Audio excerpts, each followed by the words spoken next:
Besar Muara Rapak mengucapkan minal aidin wal faizin Pak dalam suasana lebaran ini. Mohon maaf lahir dan batin apabila ada warga kami yang berurusan dengan pihak Polri, ya mohon maaf lahir dan batin Pak. Mudah-mudahan diberikan hidayah dan berkah. Jadi percontohan di RT Kelurahan Muara Rapak dan bahkan Balikpapan Utara Pak. Masih zamannya kampung siaga COVID ya Pak. Nah jadi beliau berinisiatif, masih zaman masker ini masih susah Pak. Jadi beliau dipakai yang sisa lah ya ke warga. Dan juga di sini ada kampung Ribu Bunga Pak. Jadi nah ini binaan dari DLH dari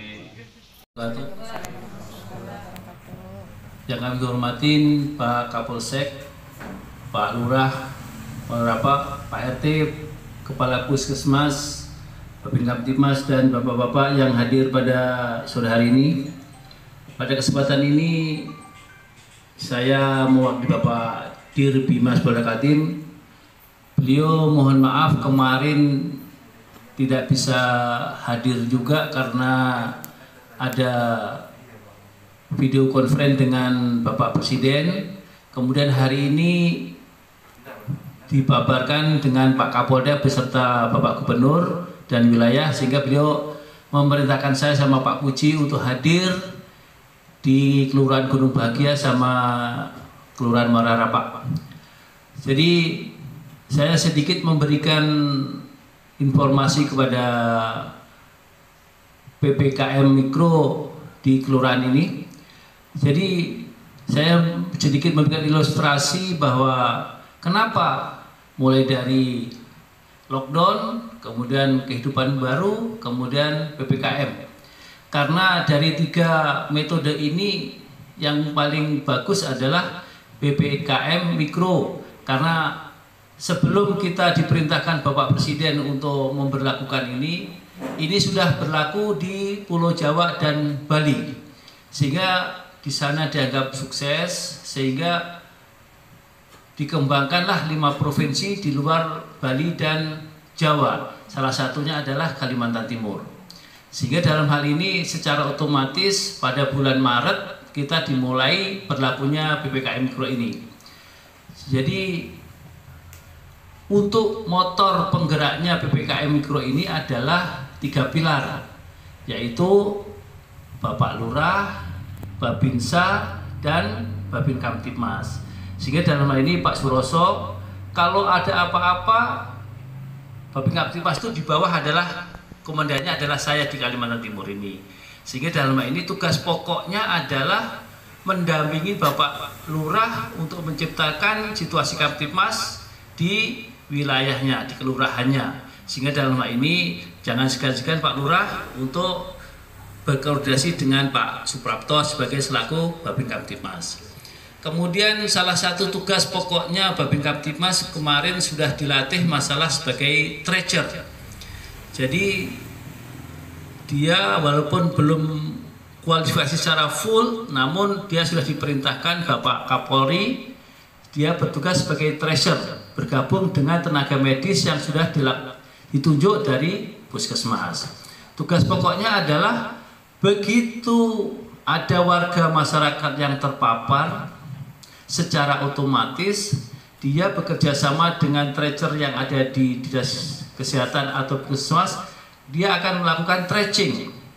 2 hari yang lalu dia kemana saja, itu bisa dilakukan dengan komunikasi langsung dengan APD yang sudah ditentukan.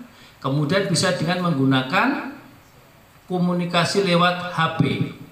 Kemudian setelah dikomunikasikan kemana saja 2 hari yang lalu ini untuk melakukan komunikasi kontak erat dengan siapa saja, mungkin dengan teman kerjanya, mungkin dengan saudara-saudaranya, sehingga dengan itu bisa dicatat siapa-siapa yang kontak erat.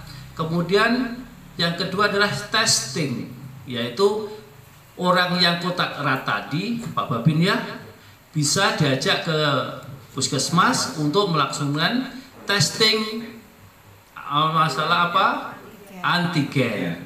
Apabila dia terbukti, ya bisa diisolasi mandiri kah atau dibawa ke embarkasi, itu terserah kebijaksanaan daripada tim kesehatan. Kemudian treatment pemeliharaannya tadi itu ya begitu, terserah apakah dia dirawat di embarkasi atau di rumah masih mandiri, itu adalah teknik daripada bapak-bapak dari dinas kesehatan. Maksud dan tujuannya ini adalah apa? Maksud tujuannya ini adalah supaya warga masyarakat yang sudah kena ini tidak memberikan pengaruh atau penularan kepada masyarakat yang ada di sekitarnya. Kemudian seperti yang ada di Kelurahan Burung Bahagia tadi, dengan adanya isolasi ini secara otomatis warga masyarakat ini dilarang untuk keluar. Bagaimana solusinya ini? Pak RT dengan warganya bisa membuat terobosan-terobosan, misalnya ada warganya yang menyantunin daripada warga itu sendiri yang supaya tidak kemana-mana. Mungkin diatur bagaimana caranya. Seperti tadi Pak RT sudah memberikan solusi terbaiknya. Itu kalau di Jawa namanya jaga tetangga di Jawa Tengah, itu seperti itu juga. Kalau ada warganya yang kena, dia disarankan untuk isolasi, kemudian warga sekelilingnya memberikan santunan berupa apa saja terserah, apakah makanan sebagainya. Jadi intinya itu adalah supaya COVID ini tidak bisa menyebar kemana-mana. Solusinya ya apa? Pertama adalah 5M harus diterapkan. Pak Babin ya, Pak Lurah sama Pak RT, tolong 5M ini tetap diberlakukan.